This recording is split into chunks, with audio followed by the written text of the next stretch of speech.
Olá, boa tarde. Quinta-feira, 27 de janeiro. Seja muito bem-vindo à nossa tarde de conversas. Hoje o seu Sem Censura Pará é um pouquinho mais curto. É que logo mais tem Jogo do Parazão aqui na tela da TV Cultura e também no Portal Cultura. E a nossa equipe de esportes já está organizada para esta transmissão. Começamos o programa conversando sobre o Dia Internacional em Memória das Vítimas do Holocausto. De acordo com a Organização das Nações Unidas, o acontecimento foi um ponto de virada na história da humanidade, que levou o mundo a dizer nunca mais. A resolução que instituiu o dia traz a lembrança dos crimes passados com o objetivo de preveni-los no futuro. Quem explica para a gente o que foi o Holocausto e os seus impactos na atualidade é o historiador e professor universitário Renato Gimenez.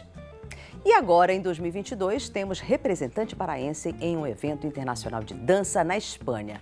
É o dançarino profissional Jean Patrick. Ele conversa com a gente sobre a carreira, as premiações em campeonatos locais e nacionais e a expectativa para a participação no La Negra Dance Festival.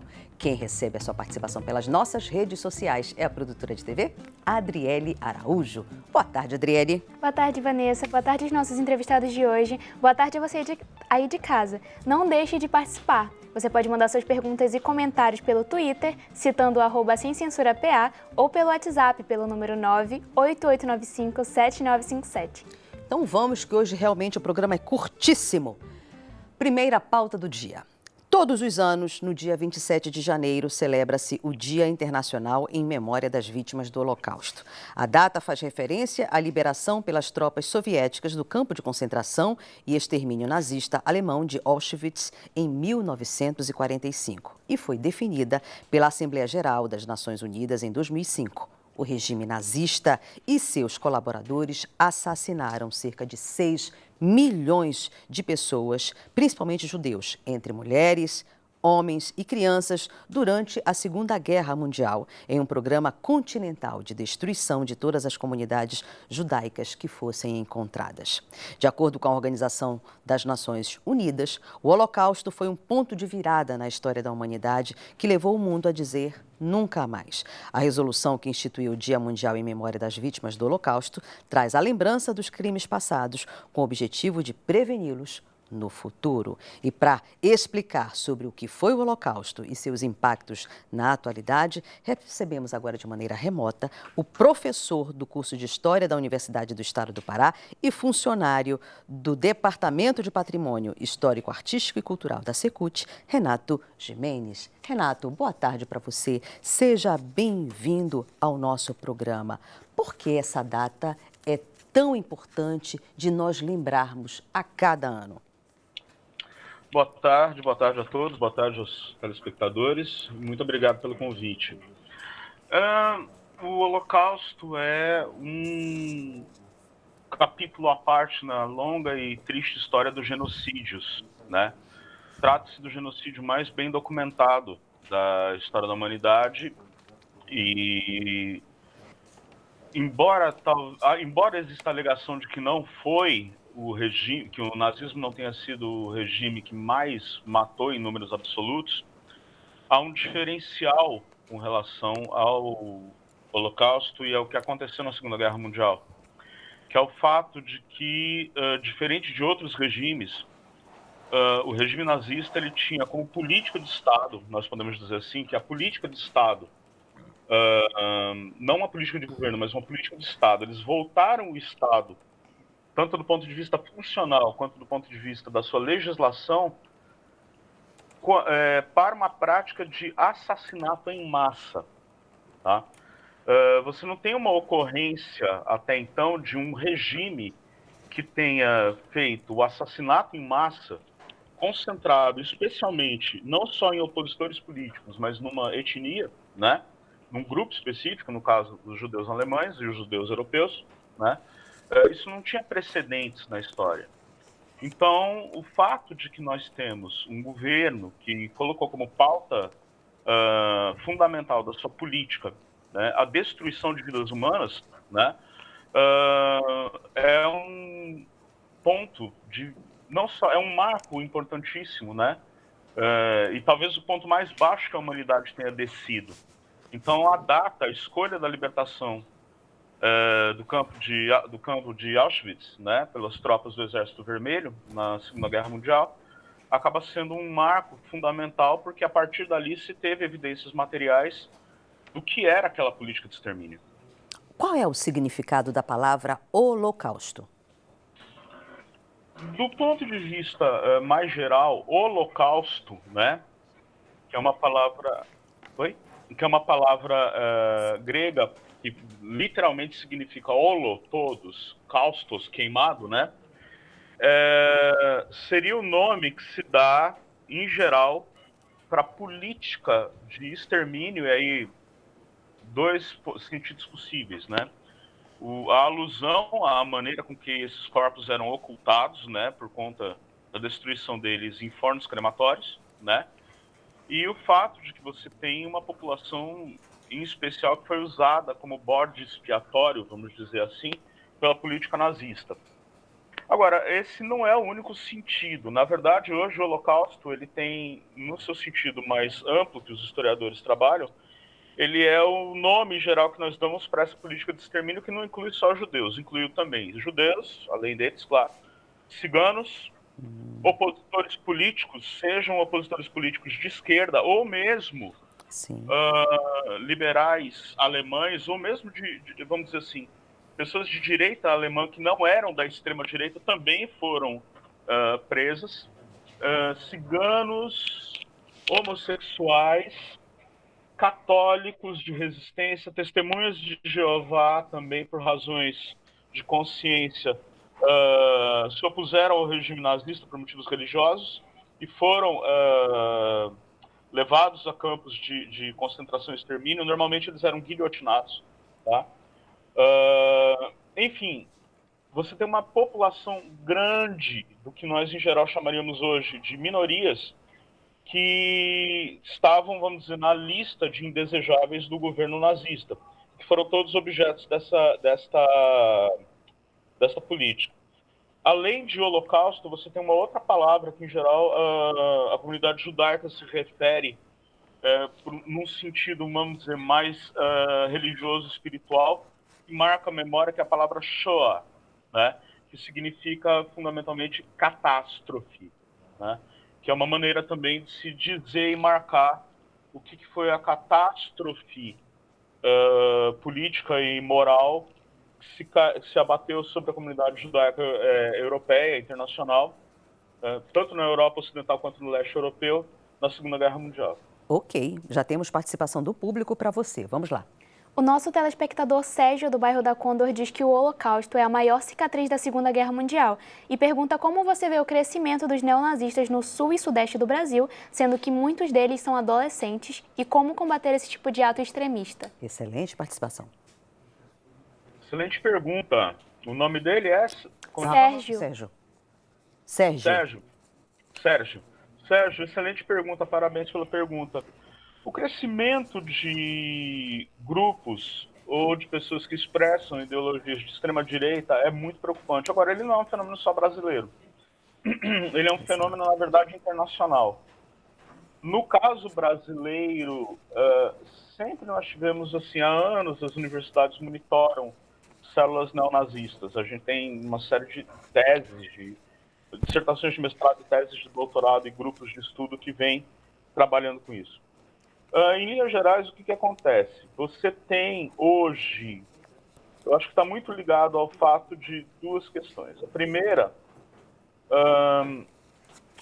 com a internet, eu não acho que isso seja culpa da internet, mas o fato de que nós temos hoje uma democratização grande de formas de comunicação instantânea, se por um lado abre a oportunidade de, por exemplo, nós termos essa conversa e o público participar, o que eu acho maravilhoso, infelizmente abre também plataformas para que pessoas que antes não tinham a oportunidade de expressar o seu rancor, o seu ressentimento, quer que seja, agora podem se reunir.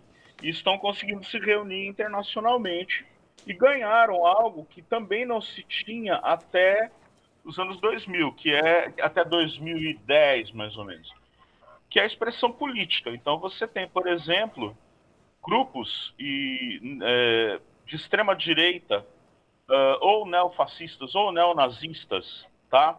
Ou adeptos de ideologias de caráter extremista de direita, típicos da formação de cada país, né? No Brasil nós tivemos, além de grupos neonazistas, nós tivemos o integralismo, né? Então a gente tem já um passado em que essas ideias totalitárias também circularam com muita força no Brasil, nos anos 30 e 40. Isso tudo, na verdade, nunca desapareceu, só que agora ele encontrou condições técnicas, políticas, para isso acontecer, ainda mais num momento de crise da globalização, que tem levado a despertar um pensamento nacionalista extremado no Brasil e em outros lugares. Como se combate isto? Iniciativas como essa que o Sem Censura está fazendo são muito importantes. A curiosidade sobre o tema tem que ser mantida, né? Sim. Falar dele sem nenhum tipo de constrangimento. E, na verdade, a internet, as universidades, as escolas, os professores de história têm condições de fazer uma série de explicações. Felizmente, o Holocausto ele é um dos temas mais estudados da história contemporânea, talvez mais estudado dos últimos 70, 80 anos, né? Então, por exemplo, uma coisa que eu indico é buscar conhecimento e conhecimento de fontes adequadas.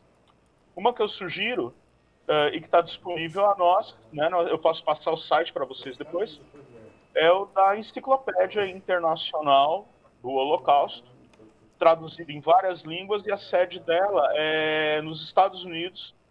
É uma iniciativa do Museu do Holocausto dos Estados Unidos, que fez primeiro essa publicação e que depois ganhou a adesão e a tradução de outros museus do Holocausto, inclusive no Brasil.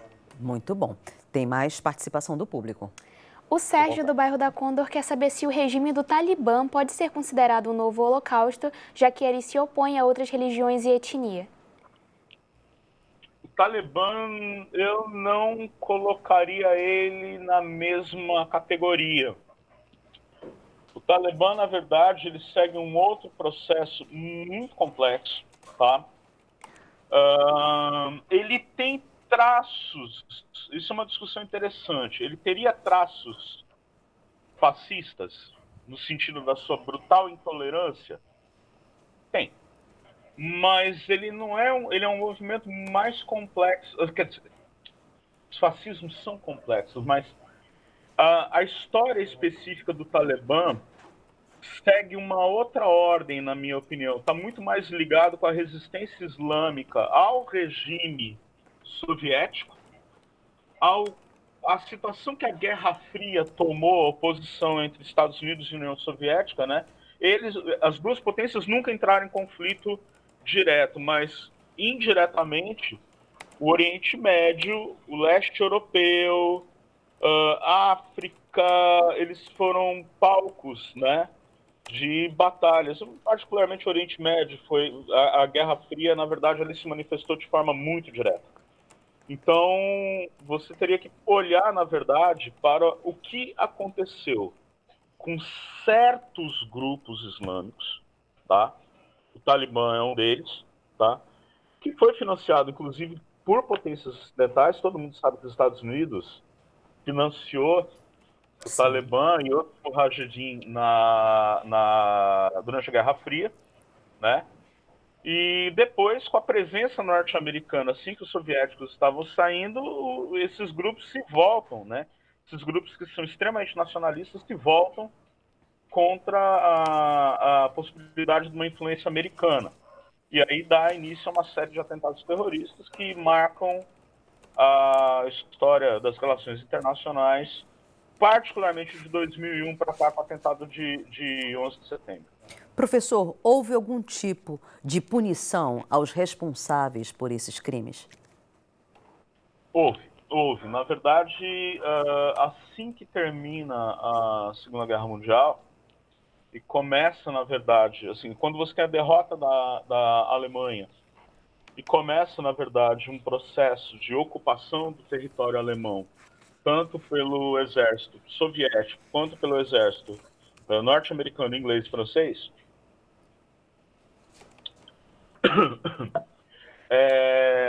começa-se a tomar pé do que havia acontecido. Particularmente dentro da Alemanha, mas especialmente na Polônia. Por quê? Porque os campos de extermínio, tá? Na verdade, você tem os campos de concentração, eles se dividem em dois tipos. Tem o campo de trabalhos forçados, tá? Para presos políticos, que eles em geral ficavam dentro da própria Alemanha, vários deles, tá?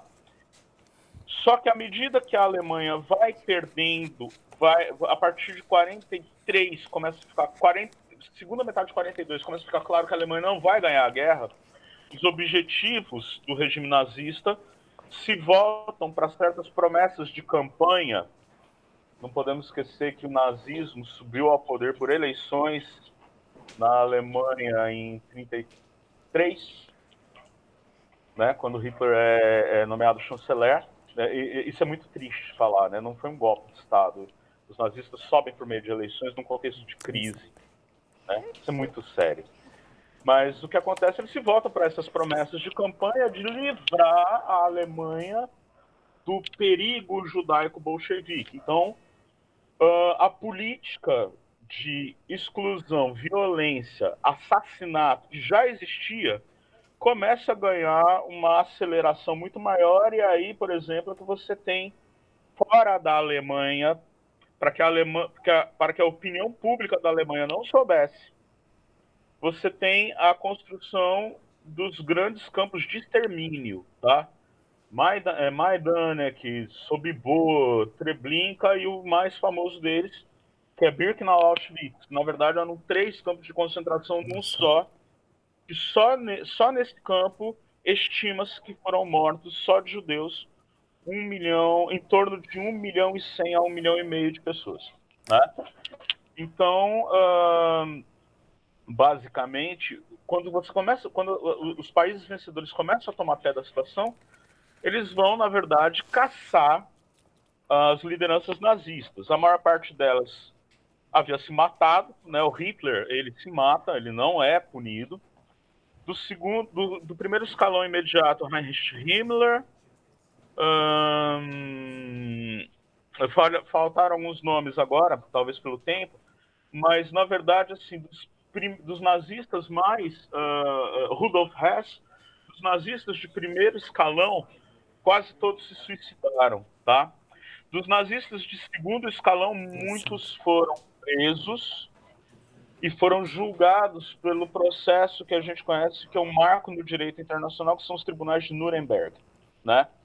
É um tribunal que se instaura em Nuremberg. Nuremberg foi escolhido Nuremberg porque ali também era o centro da justiça nazista. Se é que a gente pode falar que era justiça, né? Então, pelo peso simbólico do fato de que os tribunais principais do regime nazista eram naquela cidade, se instaurou ali o Tribunal Internacional de Nuremberg. As consequências, em grande medida, foi o estabelecimento de uma legislação internacional que depois vai ser base para a proteção dos direitos coletivos e a legislação anti-genocídio, que depois a Organização das Nações Unidas acaba estabelecendo a partir de 1948. Perfeito. Tem participação do público. O Jefferson de Porto de Mós do Pará pergunta: você acha que o regime nazista tinha fundamentos que na atualidade se assemelham ao regime comunista chinês, como por exemplo a intolerância religiosa e a perseguição às manifestações de culto? Há alguma semelhança? Se não, quais as diferenças? Olha, ótima pergunta. Ótima pergunta. São fundamentalmente diferentes na sua constituição, no seu sistema ideológico e nos seus objetivos. Revoluções comunistas, tá? Elas são um caso que precisam ser estudados com muito cuidado também. O que acontece? Revoluções comunistas, elas nascem ao longo do século XX, da primeira metade do século XX, em contextos de ordem internacional bem atribulada, tá? Vamos pensar no caso da União Soviética, E vamos lembrar também, no caso, de que a Revolução Comunista Chinesa, ela não começa comunista, ela começa, na verdade, como uma revolução popular, de caráter nacionalista, tá? A partir da contestação que toda uma parte enorme da política dos movimentos políticos chineses vão fazer ao último imperador, né? E, claro, também a própria falência, vamos dizer assim, do regime imperial ali a partir das décadas de 20 e 30. Tá? Então, o que você tem? Você tem, no primeiro momento, um governo que não era um governo comunista, era um governo do Chiang Kai-shek, né? Que era um governo de base nacionalista, inclusive liberal. Tá? Ele era um governo que se aproximaria mais da tentativa de se colocar uma democracia ocidental, vamos dizer assim. Tá? Depois, num contexto, tá, já mais de guerra, assim, de final de guerra, eu teria que lembrar agora as datas específicas da Revolução Comunista Chinesa, que são nos anos 49, já num outro contexto, já com a Alemanha derrotada, você tem o Mao Zedong, né, tomando o poder dentro da China, né, e com o tempo instaurando uma que poderiam chamar de uma ditadura personalista, que no caso chinês, Jefferson, tem muito a ver com a situação interna da China, que é uma história que não tem muito paralelo. O funcionamento dela é bem diferente da história ocidental e muito a ver com o jogo que vai ter político entre Stalin e Mao Tse-tung, tá? Então eu diria que para você pegar o caso do que aconteceu na China, isso não é uma desculpa à Revolução Cultural e aos massacres terríveis que ocorreram na China, que são fato, todo mundo sabe, né? Já há também uma farta literatura sobre o caso, né? Mas, assim, ele é, em essência, uma revolução popular que depois se transforma numa revolução comunista que vai para uma ditadura personalista. No caso específico da Alemanha nazista, ela é um partido que, na verdade, se você olhar para ele, é muito interessante dizer isso. Enquanto, na década de 20, a República de Weimar, que é o período, vamos dizer assim, onde a Alemanha deixa de ser um império e vira uma república, e que consegue, entre 1924 e 1929, estabilizar a economia alemã, o partido nazista, a gente pensa, era um movimento de massa. O partido nazista, a média eleitoral dele era 3%. Ele não tinha peso político. Quando é que ele passa a ter peso político? Quando vem a crise de 29 e o Estado alemão quebra, tá? Entra num estado de turbulência muito grande, e aí, nesse momento de crise e descrédito das suas elites tradicionais, e com medo de possibilidade de uma ameaça comunista, o partido nazista sai de uma média eleitoral de 3,7% para 35%. Então ele vira uma força da qual você tem que fazer coalizão para o governo ter base de sustentação. É aí que o nazismo dá um salto, ele radicaliza o seu discurso e consegue, por meio de via eleitoral no contexto de crise, subir ao poder. Qualquer semelhança é mera coincidência. Tem mais participação, tá, professor? Vamos lá. Parece que aconteceu no Brasil, né? O Cristiano Furtado, da Terra Firme, gostaria de saber como se deu o uso da aplicação dos recursos judeus pelos alemães. Eles foram apropriados e investidos na Segunda Guerra Mundial? Foram de várias maneiras. Isso é muito triste também. Regimes como o nazista, vocês têm que, assim, nós temos que pensar o seguinte: os judeus alemães, eles não se consideravam exatamente judeus, muitos se consideravam muito mais alemães do que judeus. Eles estavam perfeitamente integrados à vida alemã. Eles eram parte da universidade, eles eram parte das escolas, eram parte da burguesia alemã, eles eram parte do proletariado alemão, da classe média alemã, tá? Então, na verdade, eles tinham uma vida integrada ao que era a nacionalidade alemã. À medida que as leis raciais, né, a legislação racial do governo nazista vai sendo implantada e eles vão perdendo direitos, como direito a cargos públicos, direito a exercer profissões, né? Vamos pensar no caso dos médicos, né? Os médicos judeus alemães foram proibidos de exercer a medicina, o que abriu vaga para milhares de empregos, vamos dizer assim, em que, em geral, médicos alinhados com o regime acabaram ganhando oportunidade de emprego nas universidades e tudo mais. Então, você tem, eu diria que, de início, respondendo rápido, pelo menos 3 coisas. A expropriação de propriedades judaicas, tá? Que são incorporadas ao patrimônio do governo alemão e depois redistribuídas, a perda de emprego, né? E depois disto, o que é também tão, assim, além dessa humilhação toda que a população judaica sofre, você tem depois a exploração, tá? A combinação da política de extermínio com a política de escravização desta população, que foi usada, antes de ser morta, ela foi usada como trabalho forçado e trabalho escravo para as indústrias alemãs. Então, eu destacaria de início esses 3. Professor, nós já estamos caminhando para finalizar a sua participação conosco aqui no Sem Censura. Que tipo de impactos o Holocausto provocou em nosso país e principalmente em nossa região amazônica? Essa é uma pergunta ótima, porque nós precisamos ainda de pesquisas específicas sobre isso, tá? Na verdade, é um pouco difícil pesquisar isso especificamente na Amazônia, porque se você vai olhar, por exemplo, as fontes históricas dos jornais, eles estão sob forte censura, inclusive do Estado Novo, né? Nós não sabemos... Agora, nós sabemos, por exemplo, que partidos de extrema-direita, nos anos 30 e 40, ocorreram aqui.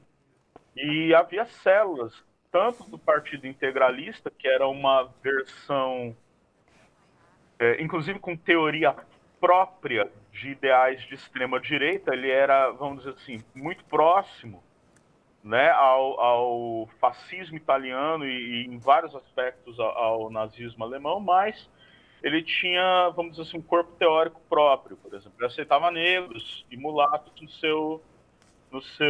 nas suas fileiras, né? Coisa que o Partido Nazista jamais aceitaria. Só que nós sabemos que teve também célula de Partido Nazista aqui em Belém do Pará, tá? Isso, na verdade, depende de... nós temos, e como nós tivemos também expedições nazistas aqui na Guiana, tá? Já existem estudos especificamente sobre isso. Então, para quem se interessa pelo tema, nas universidades e faculdades de história, eu acho que assim, toda pesquisa é muito bem-vinda. O impacto que tem a memória do Holocausto é o impacto que, na verdade, vale não só para a Amazônia, mas para todos. Sem dúvida. Todas as pessoas que têm um compromisso com a democracia e com a dignidade humana. É não esquecer esse genocídio e outros, em suas várias condições, e ter em mente que nós temos que manter no presente, isso não é um problema do passado, isso é um problema permanente do presente, que ideais políticos que desvalorizem a vida humana, procurem inimigos, neguem o diálogo e fujam de regras instituídas para que a política possa ocorrer de uma forma funcional, decente, eles devem ser combatidos. Eu, neste momento, dado pouco tempo também, E dada a complexidade, eu acho que esse é um primeiro ponto que a gente pode fazer. E os alunos de história, conversem com seus professores, não tenham medo de conversar com seus professores, tirar dúvidas, fazer comparações, né? Como foi o caso, e que estão estudando, está aí um campo de pesquisa muito bem-vindo. Excelente. Professor Renato, nós queremos agradecer demais a sua participação, enriquecedora a sua entrevista junto ao Sem Censura. Confesso que até eu fiquei com gostinho de quero mais, e não só eu, mas vários telespectadores que mandaram perguntas, mas devido o tempo estar reduzido hoje, não conseguimos fazer, mas eu queria a sua autorização para repassar diretamente ao seu privado, para que você pudesse fazer esse contato. Eu sugeriria isso mesmo, pode me repassar, é uma alegria participar do programa. Eu agradeço demais a vocês, eu agradeço ao público a oportunidade de falar, e eu espero ter contribuído com os telespectadores e com todos nessa data que é muito importante. Eu na verdade, agradeço a oportunidade. Obrigada, querido. Mais uma vez, um abraço. Vamos então, gente, a um breve intervalo. Daqui a pouco voltamos com mais Sem Censura para você. Até já.